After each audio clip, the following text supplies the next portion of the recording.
वो मिथ्या बोल के खुद मुतमईन नहीं होता। ये राहुल जी का असर है जो मखाना बोर्ड की घोषणा हुई। अखिलेश जी, आपको याद होगा भारत जोड़ो न्याय यात्रा में 30 जनवरी 2024 को बिहार के रंगभूमि मैदान में राहुल गांधी जी का पूर्णिया में भाषण था और उसमें मखाना को लेकर उन्होंने आवाज उठाई थी। ये उनका असर है कि आपको मखाना बोर्ड बनाना पड़ा, वरना तो आप मैखाना बोर्ड बनाने वाले लोग हैं। सभापति महोदय, बिहार को झूठे पैकेज और चुनावी दिलासे देना बंद करिए। आज भी जब कोसी में बाढ़ आती है तो पूरा सीमांचल बर्बाद हो जाता है। मैंने उस तबाही को अपनी आंखों से देखा है। 2016-17 की बाढ़ में अपने इन्हीं हाथों से राहत सामग्री बांटी है मैंने। अगर सच में बिहार के लिए कुछ करना चाहते हैं तो बिहार को बाढ़ से बचाने का प्रबंध करिए। पूर्णिया एयरपोर्ट 10 साल से बाट जो रहा है, घोषणा 2014 में हुई, बन के आज तक तैयार नहीं हुआ। अलीगढ़ मुस्लिम विश्वविद्यालय का किशनगंज सेंटर बजट के अभाव में दम तोड़ता जा रहा है। मैंने पिछले बजट सत्र में भी आवाज उठाई थी। आज फिर वित्त मंत्री जी से अनुरोध करना चाहता हूं दामन फैला करके कि अलीगढ़ मुस्लिम विश्वविद्यालय का किशनगंज सेंटर बन जाने दीजिए। आखिर कौन सी नफरत है? यह मुल्क हमारा भी है, इस मुल्क की मिट्टी में हमारा भी खून पसीना शामिल है। हमसे इतनी भी क्या नफरत? रिश्तों की ये नाजुक डोरें तोड़ी थोड़ी जाती हैं, अपनी आंखें दुखती हो तो फोड़ी थोड़ी जाती हैं। सभापति महोदय, अल्पसंख्यक मंत्रालय का बजट काटकर मौलाना आजाद नेशनल फेलोशिप बंद कर देना, प्री मैट्रिक स्कॉलरशिप बंद कर देना, नई मंजिल योजना बंद करना, धरोहर योजना बंद करना। 2024-25 के बजट में माइनॉरिटी मिनिस्ट्री के लिए 3183 करोड़ रुपए की घोषणा हुई, लेकिन देश को हैरत होगी कि बाद में समीक्षा करके लगभग आधा कर दिया गया, 1868 करोड़ रुपए। मुझे सरकार से पूछना है कि कौन संतुष्ट हुआ? इस देश का अल्पसंख्यक संतुष्ट हुआ या आप संतुष्ट हुए? किसका संतुष्टिकरण? सभापति महोदय, मैं प्रधानमंत्री जी से कहना चाहता हूं कि आप ही ने 1 मार्च 2018 को किंग अब्दुल्ला को, जॉर्डन के किंग अब्दुल्ला को मेहमान बना करके इसी दिल्ली में एक कॉन्फ्रेंस में कहा था कि मैं मुसलमानों के एक हाथ में कंप्यूटर और दूसरे हाथ में कुरान देना चाहता हूं। कंप्यूटर देने की बात तो छोड़िए, पढ़ाई के लिए जो स्कॉलरशिप मिल रही थी उसको भी छीन लिया आपने। किसको संतुष्ट करने के लिए? हम समझते हैं इस साजिश को। आप माइनॉरिटी मिनिस्ट्री का बजट काटते काटते एक दिन मिनिस्ट्री को ही बंद कर देना चाहते हैं।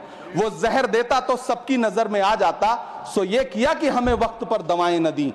सभापति महोदय, मैं तो वित्त मंत्री जी से पूछना चाहता हूं आपके माध्यम से कि शायद आपको पता ही नहीं है कि गृहस्थी चलाने वाली एक गृहिणी की मुश्किलें क्या क्या होती हैं। आपने कभी सोचा भी नहीं होगा कि जब वो किचन में सब्जी बनाने के लिए कढ़ाई में तेल डालती है तो उसके साथ उसके आंसू भी गिरते हैं। सभापति महोदय, शायद उन्हें पता भी ना हो कि एक छोटी सी गाड़ी और एक छोटे से फ्लैट का EMI भरने के बाद इस देश का एक गरीब इंसान जब अपने बच्चों की फीस भरने के बारे में सोचता है तो उसे कितनी खुशियों का गला घोंटना पड़ता है। शायद उनको पता भी नहीं है कि फसल बेच करके बिटिया की शादी का सपना सजाने वाला किसान जब अपनी फसल बर्बाद देखता है तो कितनी रातें सो भी नहीं पाता है। सभापति महोदय, शायद वो कभी इस पीड़ा को समझ ही नहीं पाएंगी कि परिवार के किसी एक सदस्य को कैंसर जैसी बीमारी हो जाए तो घर और जमीनें गिरवी रख उठती हैं लेकिन इलाज नहीं हो पाता। सभापति महोदय, इसी देश की संसद में कभी स्वर्गीय सुषमा स्वराज जी ने कहा था कि जब देश की करेंसी गिरती है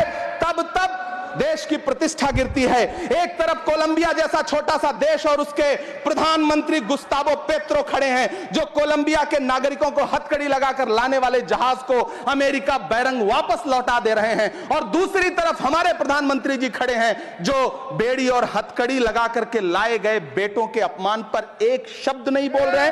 सभापति महोदय, मैं इतिहास के पन्ने पलट रहा हूं, मुझे 2 किरदार याद आ रहे हैं। एक तरफ निक्सन के 7वें बेड़े की धमकियों के सामने लोहे की तरह अडिग इंदिरा गांधी खड़ी हैं, तो दूसरी तरफ खुद ही नमस्ते ट्रंप का नारा लगाते हुए प्रधानमंत्री जी खड़े हैं। मेरे कानों में सुषमा स्वराज जी की आवाज गूंज रही है।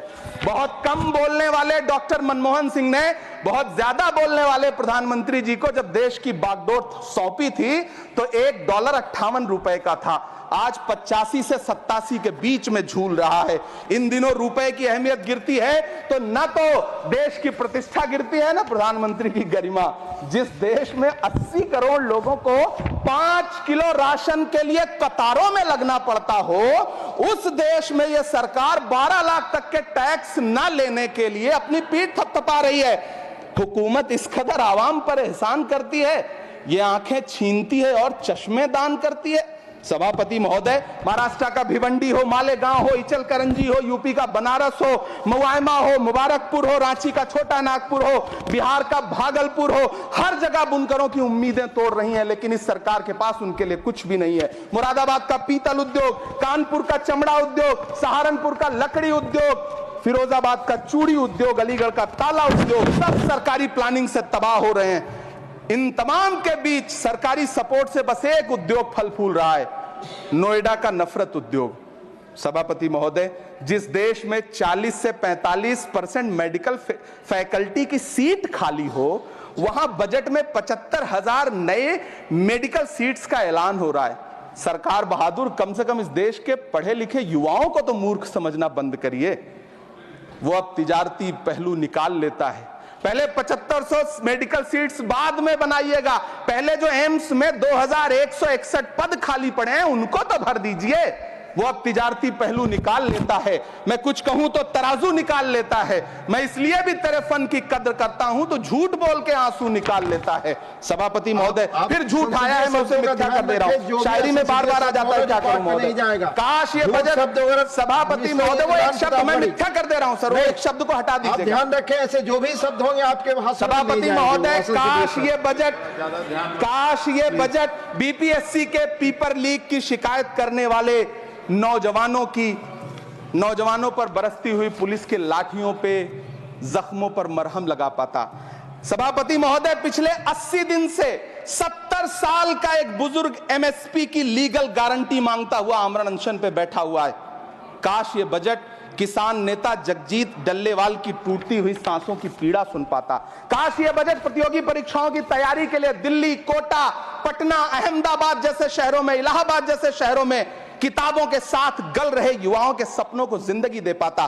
काश ये बजट वंदे भारत के सुनहरे विजुअल के बजाय देश की गरीब जनता को कुछ और पैसेंजर ट्रेनें दे पाता। काश ये बजट सीनियर सिटीजन को ट्रेन टिकटों में मिलने वाली रियायतें वापस लौटा पाता, जिनको सरकार ने कोविड के नाम पे छीन लिया था।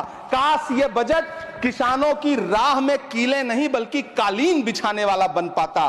काश ये बजट सरकारी मालिकों को यह समझा पाता कि नेहरू को कोसने से अर्थव्यवस्था नहीं सुधरेगी, उसके लिए डॉक्टर मनमोहन सिंह साहब की अर्थ नीति अपनानी पड़ेगी। पिछले 11 साल से नेहरू जी को कोस रहे हैं, आखिर कब तक कोसिएगा? थोड़ा पंडित नेहरू जी के बारे में पढ़िए, तब पता चले कि पंडित नेहरू की शख्सियत का नाम है। दुनिया का पहला ऐसा राजनेता जिसने अपनी जिंदगी की आजादी के लिए, देश की आजादी के लिए 3259 दिन अंग्रेजों की जेल में बिताए। पंडित नेहरू एक ऐसे महान शख्स जिनके पिता पंडित मोतीलाल नेहरू, जिनकी बहन विजय लक्ष्मी पंडित, जिनके बहनोई पंडित रंजीत सीताराम, जिनकी बेटी इंदिरा गांधी, जिनके दामाद फिरोज गांधी, सब ने अंग्रेजों से लड़ते हुए स्वतंत्रता आंदोलन में जेल काटी। आप किस मुंह से उनकी लकीर छोटी करने की बात करते हैं?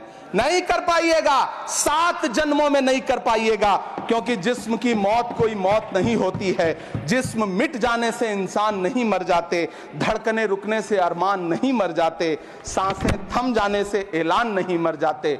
जिस्म की मौत कोई मौत नहीं होती है। सभापति महोदय, मैं आपके सामने खड़ा होकर के एक बहुत छोटी सी कहानी सुनाना चाहता हूं कि महान बादशाह सिकंदर ने जब यूनान फतेह किया तो जीत का जश्न मनाने के लिए शहर की सड़कों पर निकला, तो उसने देखा कि पूरा शहर तो जश्न मना रहा है, एक फकीर सड़क के किनारे चादर तान के सो रहा है। सिकंदर को गुस्सा आया, घोड़े से उतरा, उस फकीर के पास गया और उसे सोता देख करके उसे जोर की एक लात मारी और लात मार के कहा कि क्यों रे फकीर, मैंने यूनान फतेह कर लिया, लोग जश्न मना रहे हैं और तू सो रहा है।